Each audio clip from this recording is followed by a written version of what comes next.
Hi, it's Ian here. Welcome to another 5-minute marketing tip. This week's tip is about the ECC method, which is one of the fastest ways I know of becoming seen as an authority in your field. I'll explain all after the break.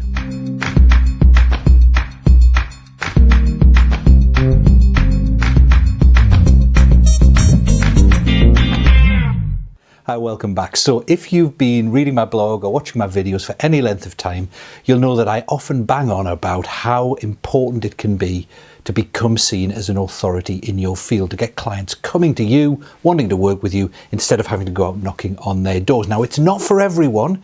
There are, I would probably say, even the majority of service professionals, what people are looking for from them is a good job done at a good price. But if you want to get access to the really lucrative high-end work, some of the most interesting work available, then being seen as an authority in your field is a great route to that.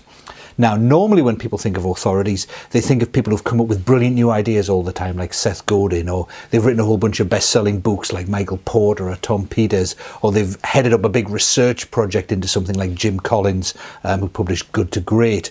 But it doesn't have to be that way. And one route for becoming seen as an authority that's emerged over the last couple of years that works particularly well online is to use what I call the ECC method, which is to create encyclopedic curated content. What do I mean by that? What I mean is content, so articles, blog posts, things on your site, or even LinkedIn Pulse, for example, that become seen as a reference work on a particular topic within your field. So typically, encyclopedic content will not just be a point of view like traditional blogs are, where you have a short blog post saying, I like this, I don't like this, you should do this, you shouldn't do this, but it really is a reference work. So it's got lots of case studies and examples, it's got quotes from research papers, it's got diagrams. It really proves its case and gives a very clear logic. In many ways, it's like the articles you might have read in Harvard Business Review or Strategic Management Journal, or whatever it is that's the big journals in your particular field. So the content itself is usually quite long, a couple of thousand words or more, and it's full of external examples that really backs up and proves the case.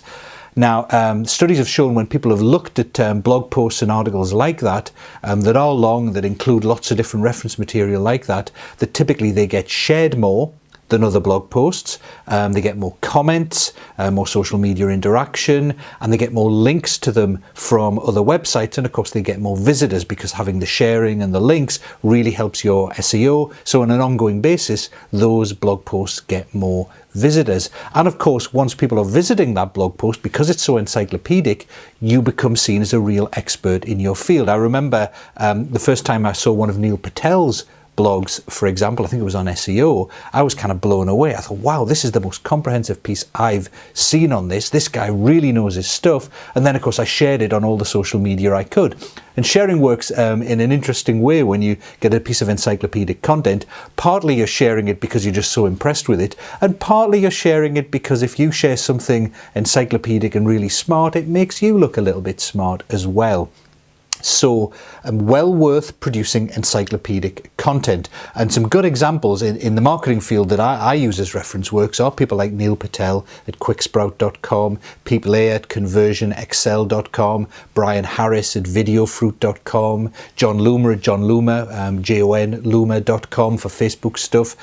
All of them have great examples of really encyclopedic posts on their website that show how it should be done. The good news is you don't have to create all that material yourself. As you'll see in many of the cases, what they've done is they've curated material from across the web. So they've found the very best case studies, the very best examples, the very best research studies, the very best data, diagrams on a particular topic, and they've brought it all together with references to the original sources, of course. They've brought it all together in one place. So that's really great for the reader because it means you don't have to go scouring the web to find out all the best sources on this particular topic.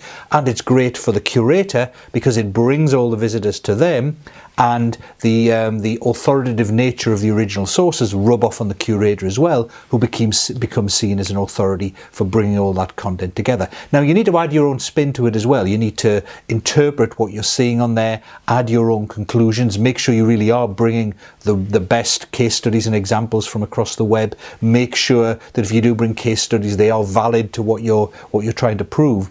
But it works really well. It means that you can become seen as an authority relatively quickly, because you don't have to go off in a darkened room for a year and write a book, become a tenured professor at a business school, carry out a 5-year research study into anything. You can bring together the best of what already exists, and therefore become seen as an authority for having curated it. And the great news is online that it does those two things for you. It gets you a lot more visitors because people are more willing to share and you get more links.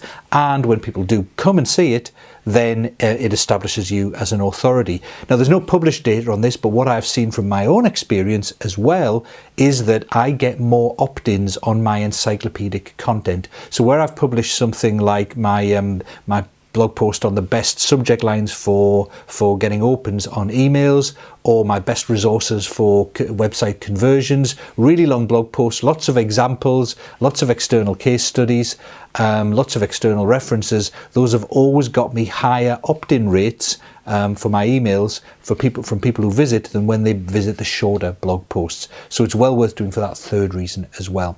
So have a think about how you can use encyclopedic content in your business. Now, there's no denying it takes work, and that's why most people don't do it, and that's why it can really help you stand out from others, because most people don't go to the effort. They just write a quick, short blog post with their particular point of view on something, and that's fine, but it's the encyclopedic blog posts that really make the difference, so do try them. Cheers.